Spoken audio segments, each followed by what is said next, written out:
I saw my wife sneak out to a party at the neighbor's house, so I showed up and went to her, in the middle of the crowded living room, where she was dancing as if she were free of any commitments.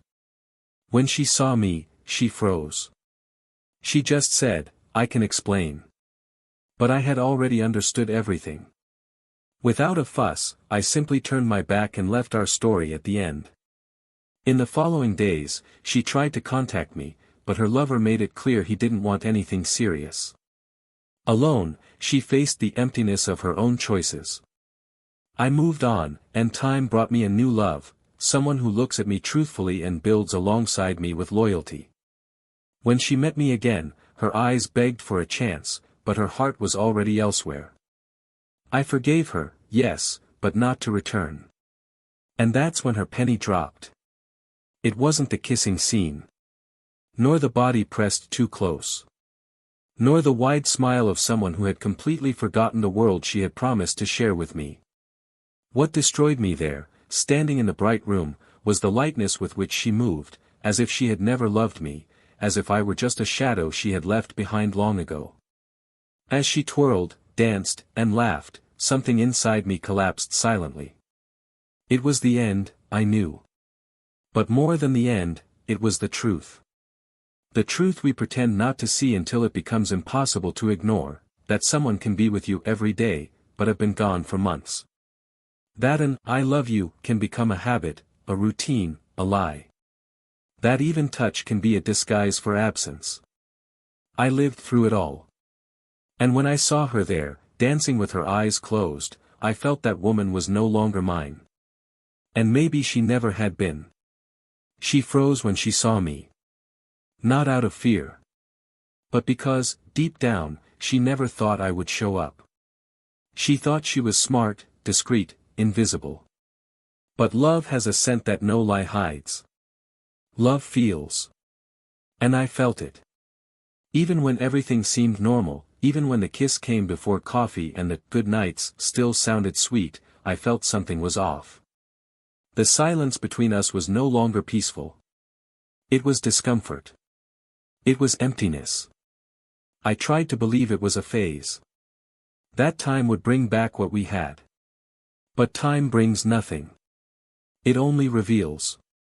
And what it showed me that night was that, however loyal, patient, and present I had been, she had chosen another path. There was no scandal. I didn't scream. I didn't cry there. I didn't demand explanations. I just stared at her like someone seeing for the first time. And I saw what I never wanted to see. That the commitment was mine alone. That the love was mine. That the care, the sacrifice, and the effort were all within me. And that on the other side, there was only escape.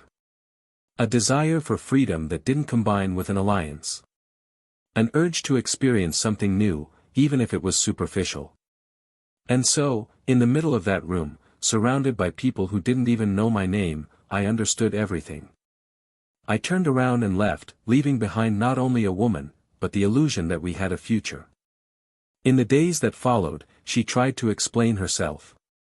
She called me, showed up at the gate, and wrote messages that began with, "It's not what you think," and ended with, "It was a mistake." But mistakes have consequences. And betrayals, especially emotional ones, can't be undone with apologies.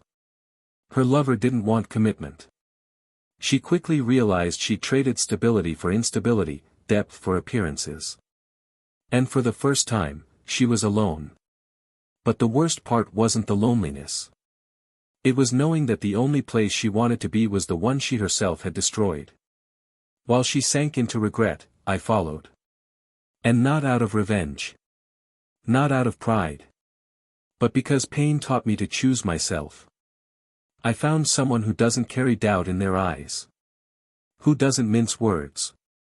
Who isn't around only when things are easy. This person didn't fulfill me because I was missing something. She added to someone who had finally learned to be self-sufficient. And when, months later, I met her again, the woman who was once my wife, she seemed smaller. Not physically. But emotionally. Her eyes begged for a second chance, but her heart was already elsewhere. I forgave her, yes. But not to go back. I forgave to move on unburdened. And it was in that moment that she understood, she had lost. Not just any man, but someone who truly loved her. She tried to hide the emptiness. She tried to smile. She tried to make jokes. But eyes don't know how to lie. And hers screamed for something that no longer existed. The days passed. Longing became her friend. The memories, once sweet, now stabbed. She tried to distract herself with other loves, other stories. But no hug felt right. No conversation felt deep. No care felt soulful. And that's when the weight finally hit her, she had lost a true love. And exchanged it for a shallow fling. And now, all she had was the memory of what she had destroyed. She began to mentally revisit every moment we had.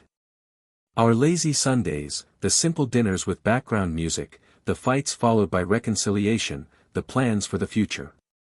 It all passed like a movie. A movie she now watched alone. She tried to resume some routines.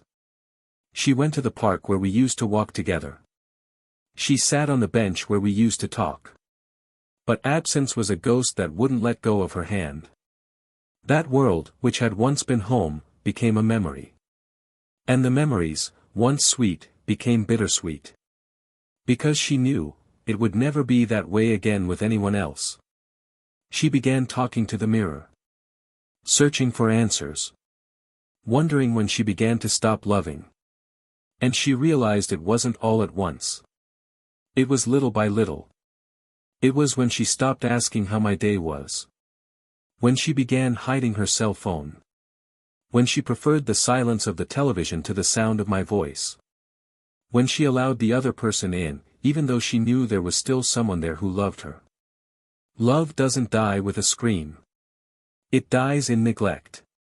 In distraction. In absence. And when she realized this, it was too late. And what came next was even crueler. Because the world moved on. People moved on. And I, especially, moved on. Not angrily. Not in a rush. But with clarity. And that hurt her more than any indifference. She wanted me to suffer. To look back. But I didn't. Because the pain she caused was so deep that it forced me to grow. And growth doesn't allow for returns. Only progress. And while I built a new love, sincere and light, she collected regrets. She tried to find in other arms what, deep down, she knew she'd lost forever. She tried to get back together. She tried to have conversations. She approached mutual acquaintances. One day, she even wrote, "Do you still think about me?" I read it. But I didn't reply. Because when we understand our own worth, we stop begging for scraps. And she saw it. She saw that my gaze was different. That my smile was genuine. And that I was happy. Truly happy. With someone who, unlike her, knew the value of faithful love. And that's when the penny dropped. It wasn't anger or frustration anymore. It was the weight of conscience. Of the wrong choice. Of regret that comes too late. She still tried to convince herself that she deserved a second chance. But time is a cruel judge. It doesn't go back. It simply shows, in no uncertain terms, that some doors, once closed, never open again. And she slammed hers shut herself. Today, she's constantly trying to fill herself with what's left. But the remains don't warm her. And the echoes of what we were remain there, whispering everything we could have been, but which she chose to let die. And there's one detail, perhaps the cruelest of all, that she only discovered too late. A simple yet devastating detail. Something she never imagined, and that, when it came to light, changed everything. But that part, will only be revealed at the right time. Welcome to the channel. Here, we do not romanticize betrayal, never. All stories are fictional, but based on real situations that show how one wrong choice can destroy everything: loves, lives, futures. Our goal is clear: show that cheating is not worth it. Get ready to listen now. A shocking story, intense and unforgettable. Good story. And may this lesson be remembered. Lucas met Helena on an ordinary afternoon, one of those that seem insignificant at first glance but, over time, reveal themselves to be the starting point of everything. He was leaving the coffee shop where he usually stopped after work, and she hurried in, clutching a folder of documents and mumbling something about a missed deadline. Their eyes met by chance, but there was something there, an invisible pause in time, a kind of silent recognition between two strangers. It wasn't love at first sight, but there was curiosity, a welcome restlessness, that feeling that something was about to happen. Helena was a lawyer, focused, practical, and passionate about the idea of justice. Lucas, a civil engineer, was methodical, observant, a calm-spoken man who preferred to listen rather than talk. She had an energy that permeated rooms, he, a serenity that anchored those around them. They were opposites, but their complementarity soon revealed itself. The beginning was light, almost silent. Small encounters, messages exchanged midday, coffees stolen between appointments. Love blossomed there, unhurried, layered. Helena felt safe with Lucas in a way she had never experienced before. She was used to turbulent, intense relationships, full of ups and downs. With him, it was different. There were no games. There was presence. And that, for her, was revolutionary. Lucas, in turn, saw in Helena a breath of life, an intensity that took him off autopilot. He liked the way she spoke with her hands, the way she discussed ideas passionately, the way she seemed determined to transform everything she touched. Being with her made him feel more alive, more whole. They decided to move in together after 2 years of dating. It wasn't an impulsive decision. They talked, considered, and adjusted their agendas and expectations. The house they chose was simple but cozy. A corner townhouse with large windows and a small balcony where they liked to sip wine on weekends. Helena insisted on painting one of the living room walls a deep blue, saying it brought depth to the space. Lucas laughed but relented. And little by little, every corner of that home began to bear their mark. The plant he watered every morning, the books she stacked beside the bed, the paintings they'd chosen together at an art fair. The routine developed naturally. There was no excess. There was sharing. They had rituals. On Sundays, they made pancakes. On Wednesdays, they watched old movies. On rainy nights, Helena insisted on dancing in the living room, and Lucas, even awkwardly, joined her because he saw an almost childlike joy in her eyes. They fought sometimes, of course. Over small things, like the volume of the TV or the way the toothpaste was squeezed. But reconciliations came quickly, with long hugs and apologies that didn't need to be forced. The foundation was solid. Respect was non-negotiable. Or at least, that's how it seemed. Their circle of friends was small but loyal. Neighbors knew them by name and often commented on how well-matched they seemed, complicit partners. Helena smiled when she heard this, and Lucas just nodded, shy but proud. Their families also got along well. Her parents appreciated his discretion, and his admired her independence. On holidays, they shared visits, traveled, took photos on empty roads, and collected small moments that, together, formed something precious. When they were apart, they missed each other. Messages, audio messages, small gestures, it was a love fueled by daily life, but still carrying the flame of discovery. But, like any relationship that surpasses the enchantment phase, deeper layers emerged. Work began to take its toll. Helena became involved in more complex cases, and the days grew longer. Lucas also faced pressure at the construction site, tight deadlines, and increasing demands. They both began coming home more tired, more silent. Conversations diminished. Not for lack of love, but for exhaustion. The intimacy remained, but it took on a different tone. There were no longer so many nights spent dancing in the living room. There was silence. Not a hostile silence, but a silence that signaled a lack of time, or worse, of intention. The routine, once light, began to weigh on them. Even so, there was still affection. Helena still made him coffee in the morning. Lucas still left notes when he left early. But something was changing, slowly, like a crack that starts invisible and spreads over time.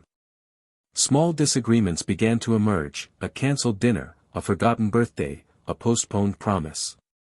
Helena became increasingly introspective, often returning from work silently, head down, expression distant. Lucas, unsure how to help, withdrew. He began spending more time reading, tinkering with old projects, trying to keep himself busy so as not to overthink. Neither of them knew exactly how to name what was happening. But they both felt it. Communication was no longer as fluid. Helena started sleeping later, often claiming she needed to finish something at the office. Lucas slept earlier, but always stared at the empty side of the bed with a weight on his chest. The emotional distance, though subtle, was already visible to anyone who knew how to observe. Still, he believed. He believed in what they had built, in the solid foundation, in the story they had both so carefully crafted. He trusted her. And he trusted the love he felt. That's why, even in the face of absences, silences, and mood swings, he held on. He chose to stay. He chose to believe it was just a phase. That everything would pass. From the outside, everything seemed fine. The Instagram photos continued to be full of smiles. The couple's get-togethers with friends continued as normal. Anniversaries were celebrated with dinners and gifts. But a shadow was growing. Invisible to others, but increasingly real between them. Helena was becoming more impatient. Any question from Lucas felt like a demand. Any gesture of affection was met with a forced smile. He noticed, but didn't question it. He was afraid of the answer. Afraid that whatever was forming between them was no longer enough. Still, he didn't give up. He planned trips, suggested different activities, tried to revive what had once been light and spontaneous. But often, he received rejections disguised as weariness. Deep down, Lucas felt like he was being left behind. But he tried to convince himself it was just a moment. He believed in love as a commitment, not a passing feeling. And so, he continued. Because for him, love wasn't just about feeling good. It was about caring, even when the other person walked away. It was about waiting, even without guarantees. It was about being there, even when everything seemed to be going wrong. He wasn't a man of grand gestures. But he was constant. Faithful. Present. And he thought that was enough. On the other side, Helena was experiencing a restlessness that even she couldn't quite explain. She felt trapped between what she had built and what she wanted, between security and risk, between routine and impulse. She began searching for something that even she couldn't quite grasp. Sometimes she would look at Lucas and feel grateful. Other times, she would look at him and feel a void. As if something had gotten lost along the way and she couldn't quite place it. She tried to convince herself it was just fatigue, just work pressure, just a phase. But the truth was deeper. And dangerous. The house remained the same. The blue walls were still there. The plants were still watered. But the atmosphere had changed. The feeling of home gave way to an absent presence, an intimacy that grew cold. And the days, once so shared, now ran parallel. Two bodies under the same roof. Two lives walking side by side, yet without touching. Their story didn't begin with empty promises. It was built with care and dedication. But even the strongest castle can crumble when the foundation begins to silently erode. And there, amidst the established routines and weakened affections, something was already crumbling. They just didn't know it yet. But time would tell. And when the truth came out, no memory, no matter how beautiful, would be able to contain the damage. The weeks piled up like poorly organized boxes in an emotional warehouse, and Helena seemed increasingly distant, even though she slept just inches from Lucas. He noticed the details with the precision of someone in love, the unusual perfume she'd started wearing, the excessive time she spent on her phone, smiling at the screen, the late-night messages she'd say were office stuff. Her eyes, once so lively when she met him at the door, now wandered. She spoke less and less, responding in monosyllables and becoming irritated by simple questions. When he suggested dinners, short trips, or even a walk in the park, he received evasive answers and the same old excuse, tiredness. Lucas wasn't an insecure man, never had been, but Helena's coldness was so palpable that he began to doubt even his own certainties. There were no shouts. No arguments. Just a silent withdrawal, as if she'd left inside and left her body there, filling the space. On weekends, she would invent meetings, get-togethers with friends, trips to cafes that somehow never included him. Lucas noticed her delays, her sudden mood swings, her haste in leaving, and the visible relief on her face when he didn't ask questions. Sometimes he'd try to reach out to her with a gesture, a touch on the shoulder, a kiss on the neck, but she'd dodge him with the same mechanical kindness of someone who no longer belonged to that touch. And he, faced with this, tried to convince himself that everything would pass, that she'd return to being that vibrant woman who made him dance in the living room even on the most difficult days.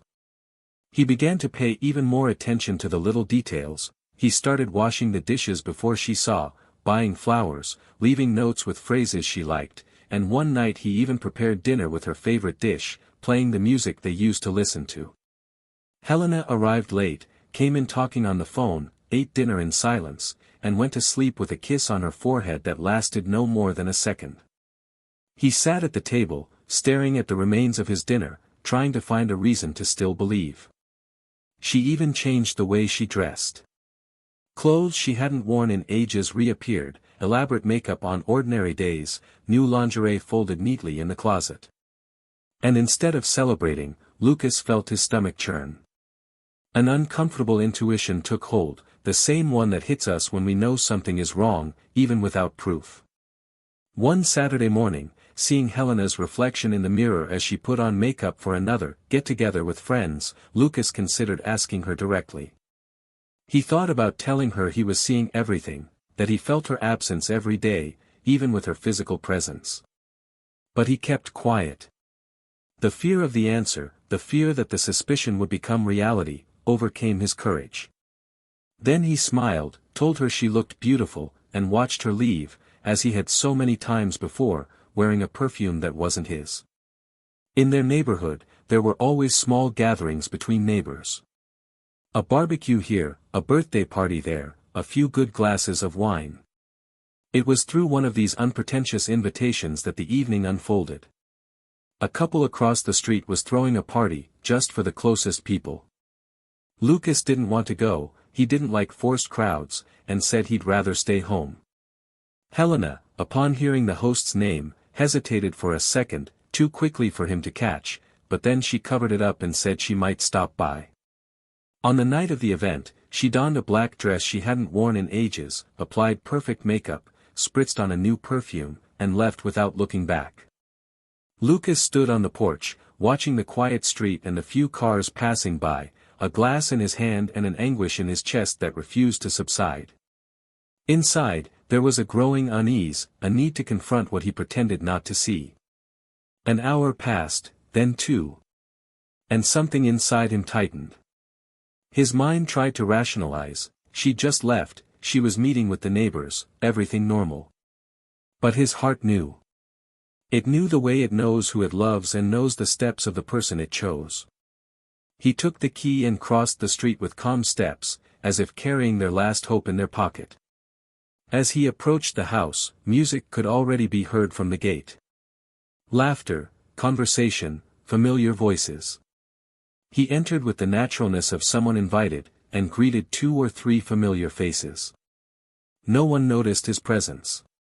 He walked through the house with attentive eyes, observing every corner, until he saw her.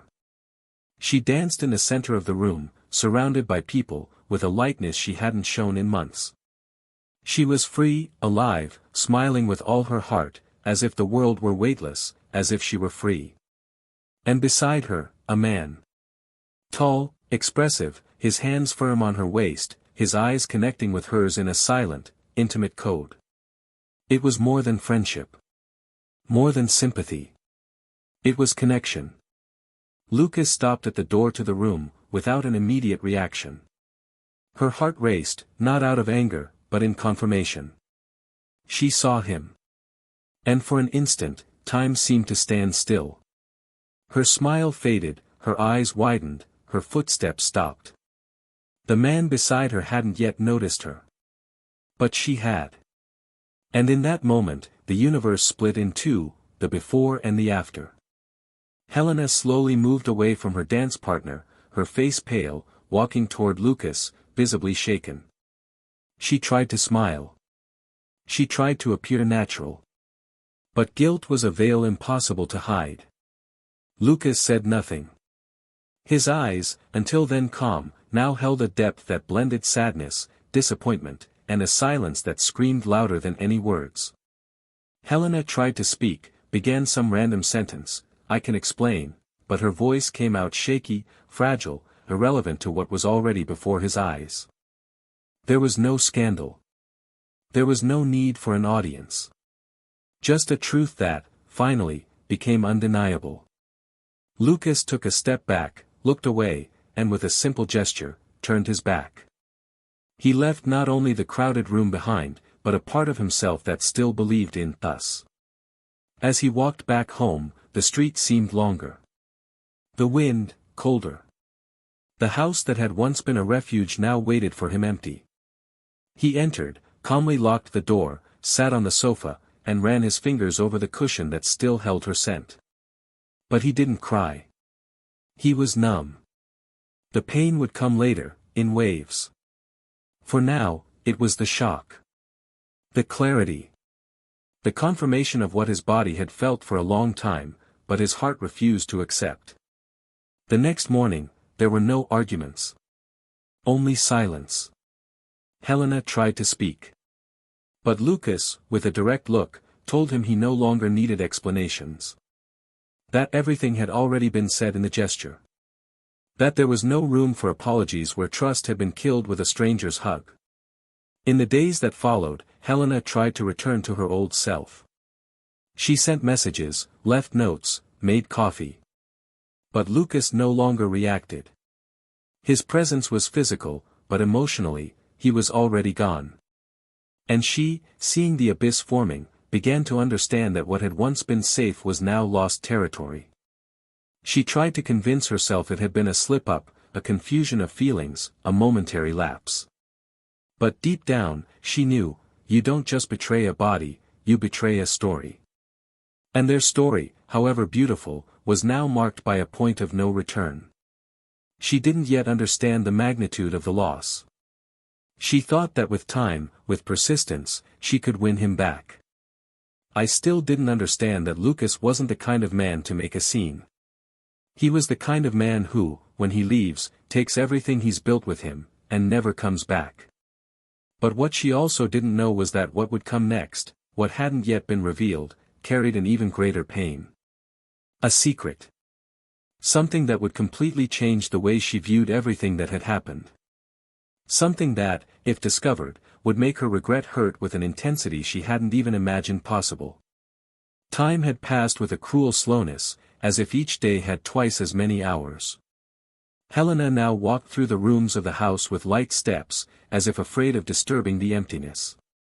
The silence seemed to mock her, occupying the spaces that once belonged to laughter, to complicit conversations, to touches that spoke louder than words. Lucas no longer lived there. She took few things with her when she left, but what remained was the most painful, his absence. The absence of his smell on Sunday mornings, of his slippers discarded in the corner of the living room, of the dirty coffee cups left on the counter. None of that would return. She still tried to fill the space with routine, but there was no routine without him. No routine, no meaning. In the early days, she had denied the extent of it to herself. She thought he needed time, that he would return, that all she had to do was give him space. But time only increased the distance, and Lucas showed no sign of returning. He was irrevocably far away. That's when she decided to look for him. She texted, called, stopped by his mother's house. Every time she tried, she encountered the same wall, silence. Until one day, he answered. His voice was calm, yet distant. Helena almost didn't recognize him. She asked to talk. Begged, really. And he, with a deep sigh, agreed. They said they'd meet at a cafe, but she asked him to come to her house. Their house. The one that was no longer theirs, but still held too many stories. Lucas arrived late in the afternoon, with the serene expression of someone who'd already said goodbye inside. Helena waited in the kitchen, and when she saw him enter, something stirred inside her. He was different. Not in his appearance. But in his gaze. There was a firmness she didn't remember seeing before. She tried to smile, but shame prevented her. She lowered her eyes and said, in a restrained tone, that she didn't know where to begin. Lucas replied that she should just say what she felt, because she already knew the facts. She didn't need to explain what had happened. He just wanted to understand why. She began slowly, saying she hadn't planned it, that she felt confused, pressured, that everything between them seemed to have cooled. She said she didn't want to hurt him, that she didn't know how it had gotten out of control. Lucas listened to her with the demeanor of someone who no longer expected anything. He wasn't looking for excuses. What had happened was already irreversible. What had brought him there was something else. A necessary final point. Helena, realizing he wasn't reacting, moved closer, her eyes welling, saying she missed him, that things could be different, that she was willing to rebuild. She was, finally, willing to learn again. Lucas then looked at her with an expression of restrained pain and said he didn't doubt her regret, but there was something she needed to know. Something that, until that moment, he had chosen to keep hidden. Helena frowned in confusion. She felt a sudden chill run down her spine. Lucas hesitated, took a deep breath, and spoke with the same calm he used to announce simple things. He said that in the last months before the separation, when things began to go wrong, when she was pulling away more each day, he searched for a way to keep himself together. He said he didn't pursue anyone, didn't seek distractions, but he began to get closer to an old friend, someone from the past, with whom he exchanged few messages. There was nothing there but respect, but she listened to him. And at a time when he felt invisible in his own home, that listening saved his sanity. Helena interrupted him with a short, almost blunt question. She wanted to know if he had been involved with this woman. Lucas denied it. He said he respected the relationship until the very last second, until the moment he saw with his own eyes that it was over. Helena seemed relieved, but the relief was short-lived. Lucas then revealed what he had still been keeping hidden. He said that, one afternoon, he had undergone routine tests and received unexpected news. At the time, he was tired and stressed, and thought it was just fatigue. But the tests showed he had faced a blockage that prevented him from having children naturally. It was a definitive diagnosis. The shock made him rethink many things. He considered telling her, but put it off. He was insecure, afraid it would change the way Helena saw him. He was afraid she would start to look at him with pity, or worse, with frustration. She stood still. She'd never imagined he was going through something like this. She'd never noticed the signs. Or maybe she'd been too busy with her own emptiness to notice his. Lucas then continued. He said that, despite this diagnosis, he'd decided to move on with his life. That he was ready to adopt, or live in other ways, with or without children. He wanted Helena by his side. He wanted to build, even without certainty. And then, his voice broke for the first time. He confessed that, the week he saw her at the party, on that particular night, he'd bought 2 tickets. He'd planned a trip for the 2 of them, where he'd tell her everything, open his heart, and together they'd think about the future. He wanted to show her that, despite the hardships, love could still be the center of everything. But what he found at that party was the opposite. It was abandonment. Helena put her hand over her mouth, and tears began to fall. She tried to speak, but couldn't. Her watery eyes said what her voice couldn't. Lucas watched her with calm pain. There was no anger there. Only mourning. A love that had died before it could even be rescued. He said the reason he'd kept that secret was simple: he didn't want her to stay out of pity. He wanted to be chosen, even in his flaws. Even in his limitations. Even when the road seemed harder. And now, with everything that had happened, there was no point in hiding it anymore. Because I no longer expected anything from her. Helena knelt beside him, begging for forgiveness, saying that if she had known, everything would have been different. But he just looked at her and said that those who truly love don't need any more reasons to stay. That those who choose to betray, even without knowing everything, have already decided to leave before their time. Her pain now had a different nature. It wasn't just guilt. It was the discovery that, while she was searching outside for something she didn't even know what it was, he was preparing a gesture of love. While she betrayed him, he was choosing her. While she distanced herself, he was planning a way to start over. And she had destroyed all of that without knowing it. And now she knew. And there was no going back. Helena remained there, kneeling on the kitchen floor, surrounded by memories. Lucas stood, stroked her face tenderly, and said he forgave her, but he couldn't go back. Because sometimes, forgiveness has nothing to do with returning.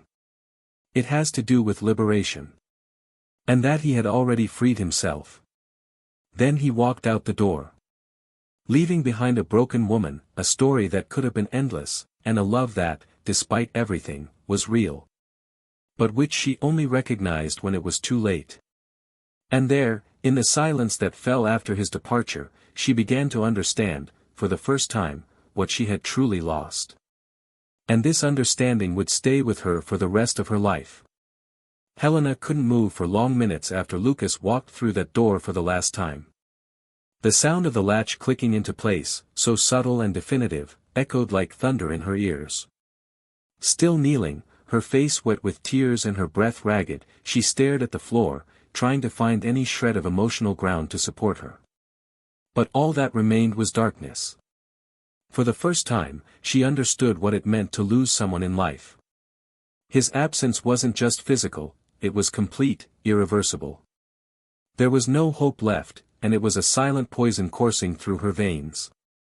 She spent that entire night sitting on the living room sofa, with no lights on, no television, no cell phone. She didn't want distraction. She wanted to feel.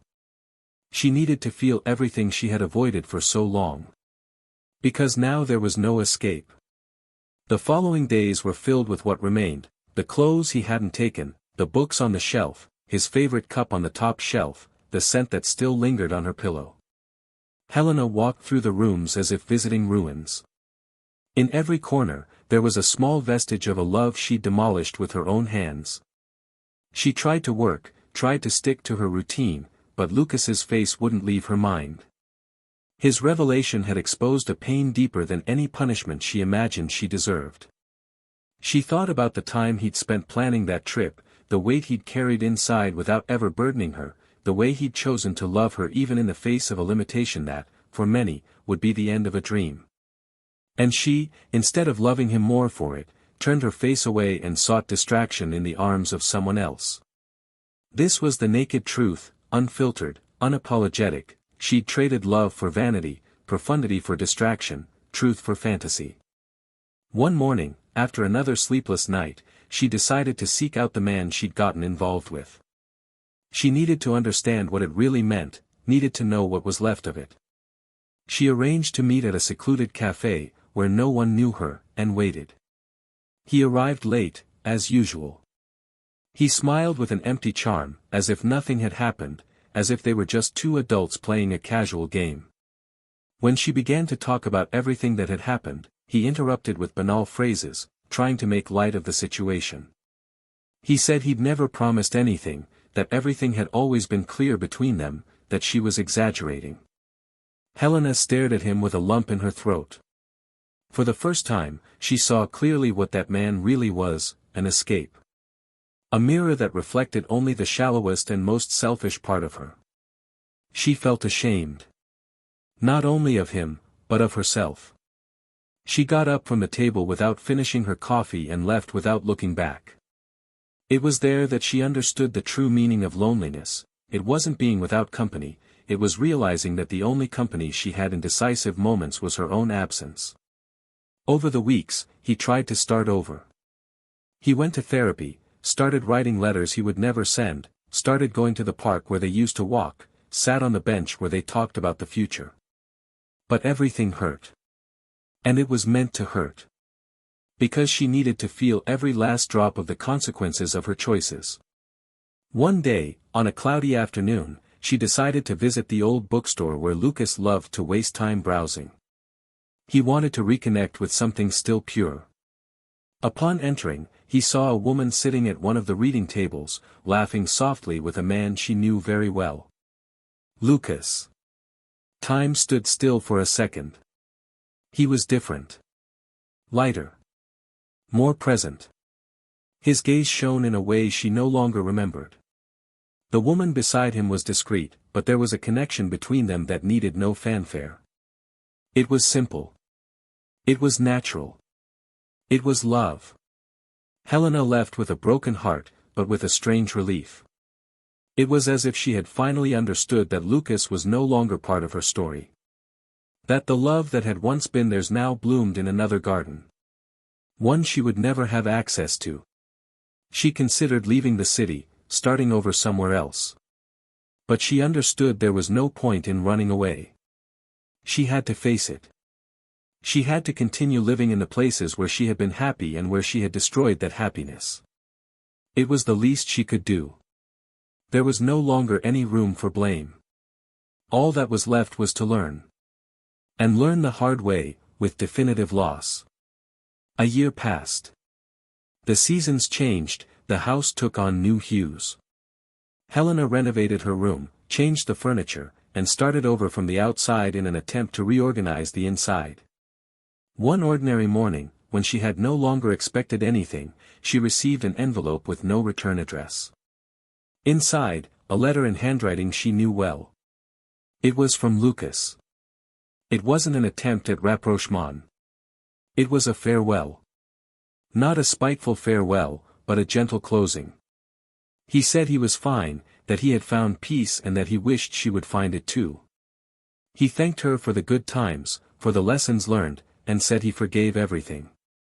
But he asked her to forgive herself, too, because love cannot survive where hatred resides, neither toward others nor toward herself. The letter ended with a phrase that would resonate with her for many years: some people come to teach you what love is, others come to teach you what happens when we lose it. Helena put the letter in the top drawer of her desk and closed it carefully. That night, she lit a candle, sat on the porch, and cried. She cried shamelessly, without reservation. Not because she still loved him, she knew that love was already hidden somewhere untouchable.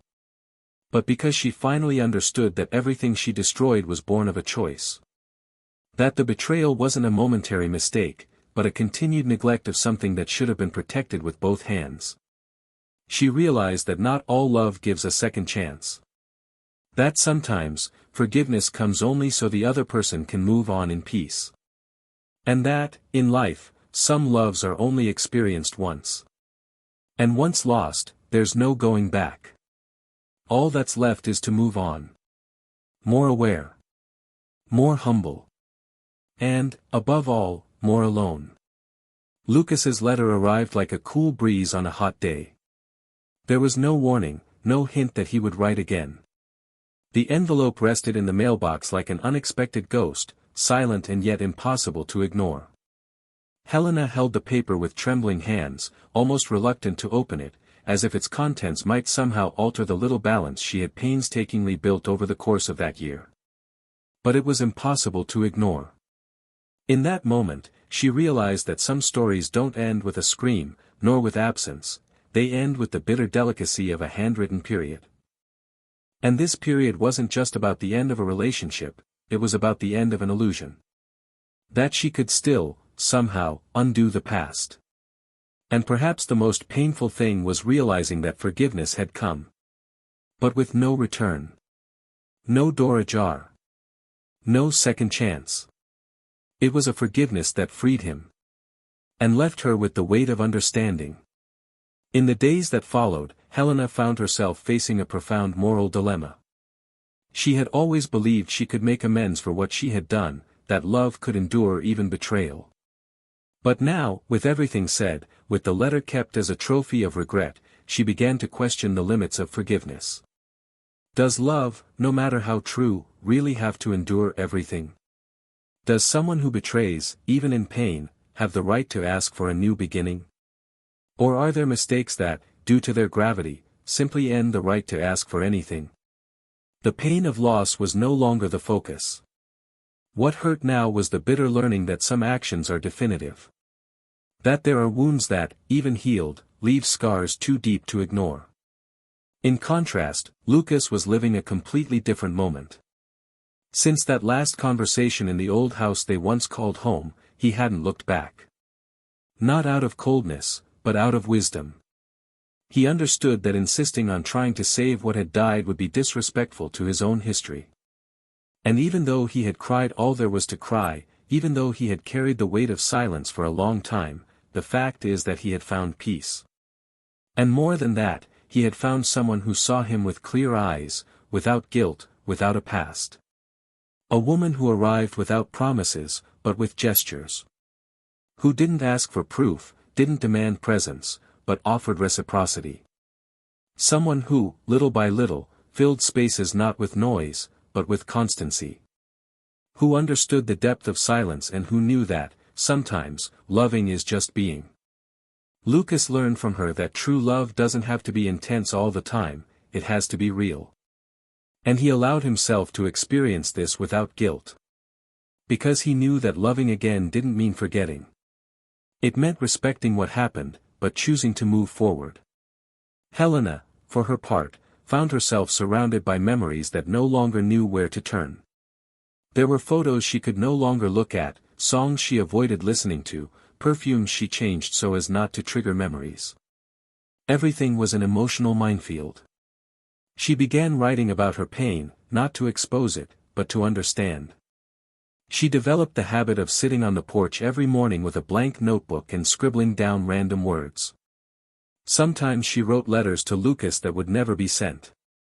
Other times she wrote to herself, trying to understand the exact moment she lost herself in him. It was in this process of silent writing that she began to see herself more clearly. For the first time, not as a victim of the situation, but as an agent. She no longer sought redemption. She sought meaning. One random afternoon, she received an unexpected invitation. A mutual friend invited her to a dinner with acquaintances. He said Lucas would be there too. Her heart raced immediately, not out of hope, but out of nervousness. She hadn't seen him since that day at the bookstore. Part of her wanted to go, part wanted to disappear. She considered refusing, but something inside told her it might be important. Not to get back together, but to face it. And so, on Saturday night, she dressed simply, tied her hair up casually, put on some light lipstick, and left the house with uncertain steps. When she arrived, the atmosphere was calm, the music low, voices soft. And he was there. In the corner, laughing at something someone was saying. He was different, and yet so familiar. When their eyes met, there was no shock. There was a respectful silence. A serene recognition of someone who had once been everything to each other and was now just someone who had passed by. They spoke briefly over dinner. Polite questions, restrained answers. He told her he was about to move to another city for a new project. She simply nodded, with a small smile. At the end of the night, before leaving, Helena approached him. She said she was happy for him, that she truly hoped he would find everything he was looking for. Lucas, with a firm look in his eyes, said he hoped the same. That she, too, deserved to find peace. There were no hugs, no touching. Just a meaningful silence. And then he left, once again. But this time, there was no pain. There was acceptance. In the following months, Helena made important decisions. She moved house, sold her old furniture, donated clothes, and started over in a practical way. She began visiting her parents more often, reconnected with old friends, started running in the park again, and began teaching professional ethics at a local college. What had once been a burden became a learning experience. And in one of her classes, while discussing decisions and consequences, she realized that remembering them no longer hurt. It simply provoked reflection. She wouldn't regret it any less, but she also wouldn't let regret define who she was. She learned that betrayal destroys much more than relationships, it destroys the image we have of ourselves. And rebuilding it takes courage. Meanwhile, Lucas was beginning a new phase elsewhere. The new house was smaller, but full of light. With his new partner, he cultivated a relationship based on transparency. There were no secrets, no accumulated silences. And even when difficulties arose, there was dialogue. He now understood that emotional maturity is more important than any vow of love. And with her, he learned that it's not passion that sustains a bond, it's a commitment to truth. He used to walk around the neighborhood, stop at simple coffee shops, and laugh more easily. Sometimes he thought about the past, but without burden. Only with gratitude for the lessons. He knew that, as much as it had hurt, that story was necessary for him to become who he was now. And for that reason, he didn't carry resentment. Only memory. The moral dilemma Helena faced was no longer about winning Lucas back. It was about becoming someone who would never betray him again. Not out of fear of loss, but out of conscience. She understood that by betraying someone who loved her, she was cruel not only to him, but to the version of herself that believed in love. And to truly forgive herself, she needed to commit to a new ethic. No longer based on promises, but on actions. And that doesn't happen overnight. It's a daily process. It's slow. But it's possible. Life, then, went on. Different. More mature. And both knew they would never forget what they had experienced. Not because they wanted to keep the pain alive. But because they understood that true healing isn't about erasing, it's about remembering without bleeding. And it was in this conscious remembrance that each found their new version. Distant. But free. Each, finally, with what they deserved. Winter arrived early that year. The leaves began to fall earlier than expected, covering the sidewalks with a silent yellow, as if even nature was trying to tell her it was time to let some things go. Helena now lived in a smaller apartment, with large windows that let in both the cold and the light. Her previous home was a thing of the past, not out of cowardice, but out of necessity. The space was the same, the objects were still there, but the air had become unbearable. Closets held too many memories, and even the sound of her footsteps echoed memories that no longer made sense. In her new place, she calmly reconstructed habits, like someone putting together a puzzle after accepting that the previous image has been lost forever. And there were good days. Days when she woke up wanting to go out, to talk, to teach, to exist with ease. But there were others when the shadow returned and sat with her at the table like an old friend refusing to leave. The difference is that now she knew how to face this presence, without denying it, without running away, just accepting that this was also living, dealing with what remains when everything that mattered is no longer there. One particularly cold morning, Helena received an unexpected call. It was Sophia, Lucas's sister. The two had grown very close during their relationship, and even after their separation, there was a mutual affection that endured despite the inevitable separation.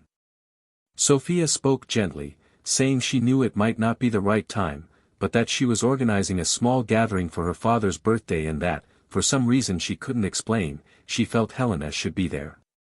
There was silence on the other end of the line, and Helena, after hesitating, simply replied that she would think about it.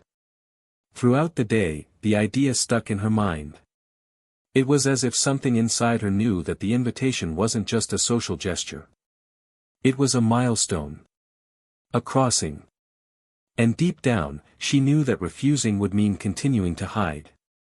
Accepting, on the other hand, would mean facing not only Lucas, but herself, in a more mature, more definitive way. 2 days later, she sent Sophia a short message, "I'll be there. Thank you."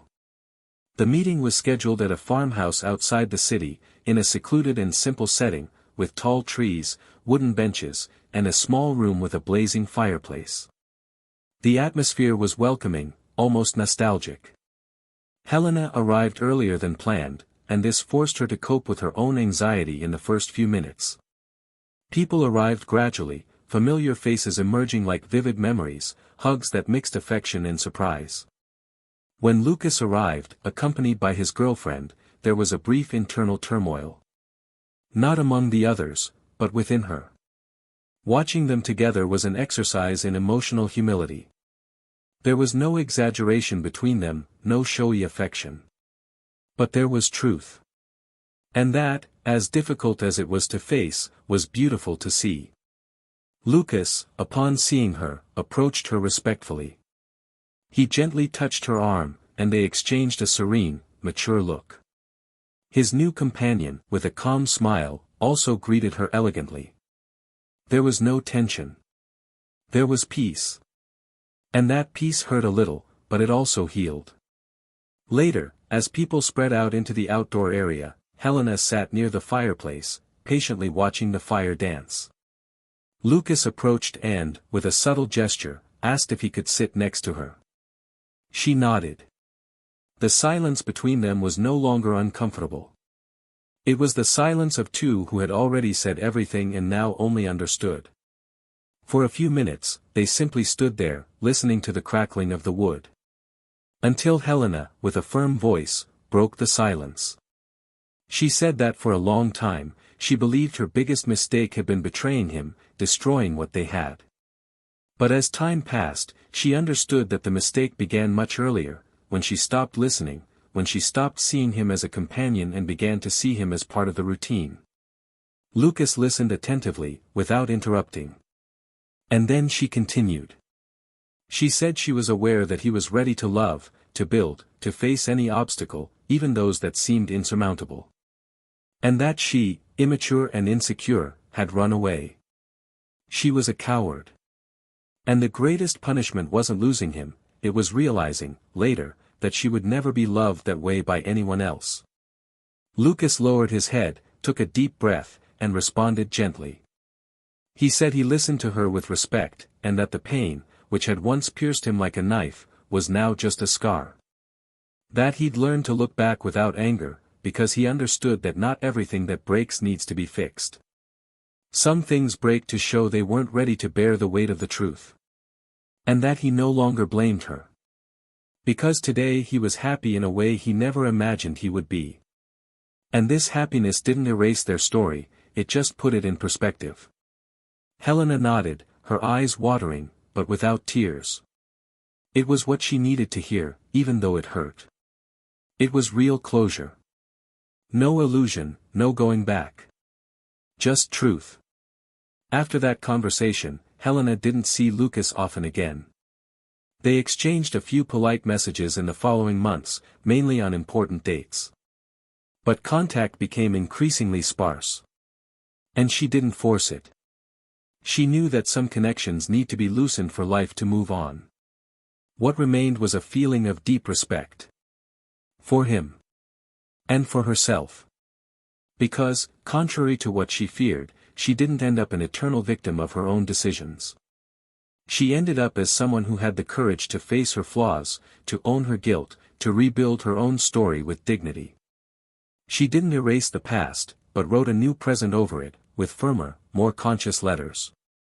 Over time, Helena truly smiled again. Not the same smile as before, but a new, more complete one. She began attending writing groups, published a small book of chronicles about loss and new beginnings, and began to be invited to lectures on ethics and emotional reconstruction. She didn't talk about her story openly, but those who paid attention to the details realized that each word carried lived truths. One day, a student asked her if she believed that true love only happens once. And Helena, with a serene smile, replied that she didn't. That true love can happen more than once, but that recognizing a true love and destroying it is a choice that forever changes the way we experience those close to us. That it is possible to love again, yes, but never in the same way. Because the first love we betray isn't the other, it's the part of us that believed it would be different.